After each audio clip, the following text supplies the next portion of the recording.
When the dollar falls, it touches almost every corner of American life, from your wallet to the price of everyday goods to the government's ability to keep programs running. Away from the dollar, it indicates that there is less of a desire to have a reliance on the US dollar and form new alliances with other major economies like China. Imported parts, and in most cases, those costs get passed on to a consumer.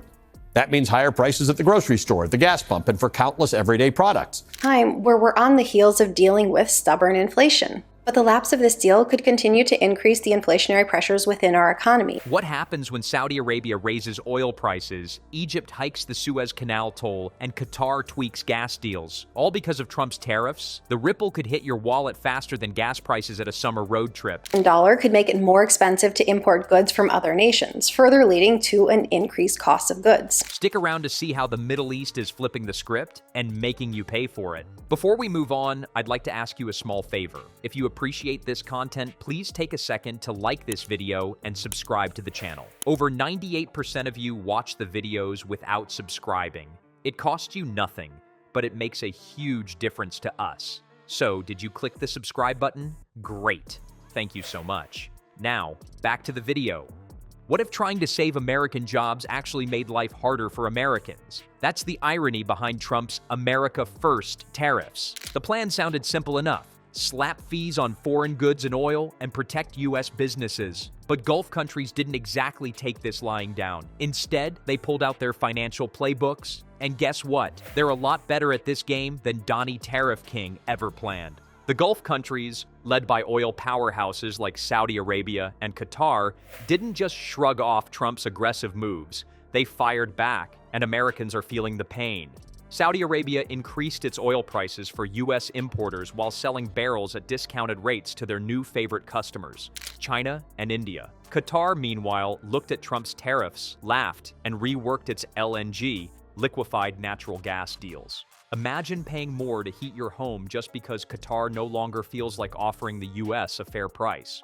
Is wrapping up his state dinner there that he has been holding with the Emir of Qatar over the last couple of hours. Even Egypt got in on the action. They own the Suez Canal, a tiny but critical shortcut for shipping, and decided it was the perfect time to jack up toll fees, squeezing everyone who relies on those trade routes. Authority has been developing and upgrading the waterway in order to attract more shipping companies and increase revenue. Now, U.S. importers have to swallow those higher costs. And guess where those costs end up? Yep, right on your grocery bill.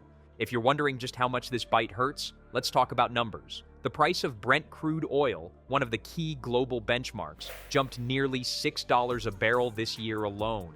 That might not sound like much, but once that trickles down, you're looking at higher gas prices every time you fuel up. Instead of saving money pumping gas into your car, you're handing over more cash thanks to tariffs that were meant to protect you. Trump thought he could strong-arm the Gulf, but they've flipped the script. Market can handle the additional supply that OPEC Plus will contribute next month.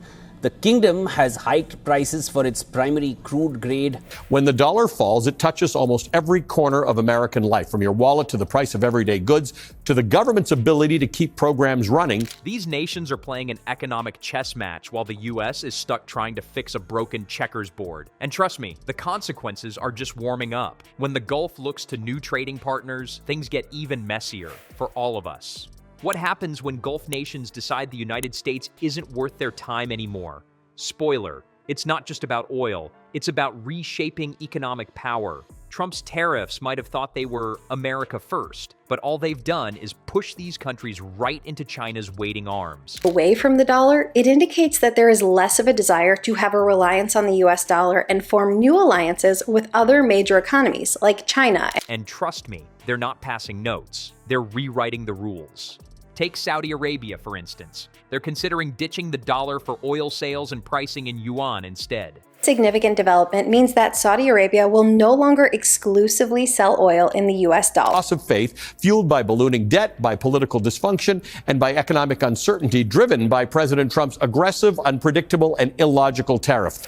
When the Washington Wall has an emotional destructive effect, one source said, the Chinese oil contract ceases to be just an alternative and becomes a political lever. That's not just a jab, it's a turning point. Moving away from dollar-based transactions would erode the long-standing link between the dollar and the Saudi riyal. And it's not just them. Qatar is leaning towards selling LNG contracts in euros or renminbi. At home, a weaker dollar makes imports more expensive, and given that we are a major importer, it drives most prices higher. States has determined that President Donald Trump does not have the authority to impose these unilateral tariffs. Why? To avoid the US-dominated hub the way you'd avoid a venomous snake. They'd rather work directly with European terminals or take advantage of the Asia premium. On time. But recently, Trump's aggressive tariff and erratic trade war fueling economic uncertainty, well, that's caused that faith to start to crack. Required countries to use the US dollar to purchase oil. And since oil is a critical global commodity, it created a constant high demand for US dollars. Think about it. A Doha-Beijing handshake leaves US LNG tankers stuck awkwardly on the sidelines. Even Egypt isn't holding back. They're looking into charging Suez Canal tolls through China's CIPS payment system instead of relying on US dollars. It's not about playing fair anymore. It's about playing smart. Skipping the dollar where possible means leaving Washington sweating over its global dominance, while Egypt laughs its way to the bank. All these moves add up to one massive headache for the US. Why? It chips away at the demand for US Treasury bonds. Demand for US Treasury bonds will crack in the medium term, experts predict, which could create a domino effect. High interest rates, tighter liquidity, and yes, more economic pressure for everyday Americans. When your mortgage and imported goods get pricier, you'll know why. Imported parts, and in most cases, those costs get passed on to a consumer. That means higher prices at the grocery store, at the gas pump, and for countless everyday products.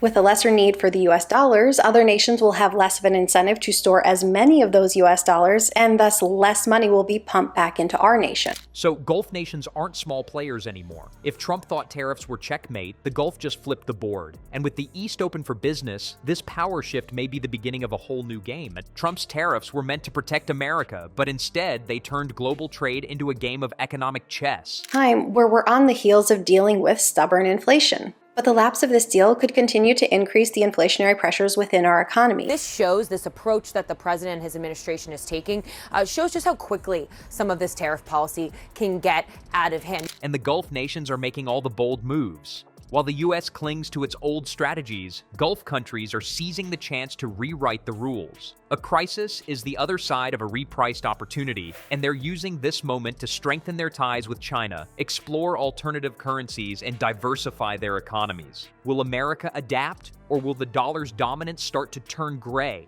Has lost more than 10% of its value against other major currencies, a magnitude of a drop that we have not seen since 1973.